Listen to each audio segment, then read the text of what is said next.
আল্লাহর এক বান্দা ছিল নামাজে সেজদায়। তখন আল্লাহ রাব্বুল আলামিন তাকে ডাক দিয়ে বলে, বান্দা তুই যতই নামাজ পড়, যতই সেজদা কর, তোর জায়গা জাহান্নাম। এই কথা শুনে বান্দাটি বলল, আলহামদুলিল্লাহ।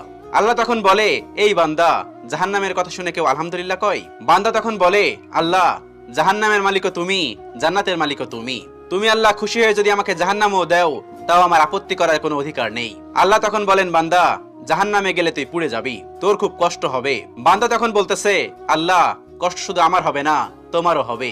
আল্লাহ তখন বলতেছে, বান্দা, তুই পুড়বি জাহান্নামের আগুনে, আমার কষ্ট হবে কেন? বান্দা তখন বলে, আল্লাহ, কোনো মায়ের কোল থেকে যদি কোনো বাচ্চা পানিতে পড়ে যায়, তাহলে কোনো মাই দূরে দাঁড়িয়ে থাকতে পারে না, দৌড়ে গিয়ে বাচ্চাকে কোলে নেয়। আমার বিশ্বাস, ওই মায়ের চেয়ে কোটি কোটি গুণ দয়া তোমার বেশি। আমাকে জাহান্নাম দিলে তুমিও আল্লাহ শান্তি পাবে না।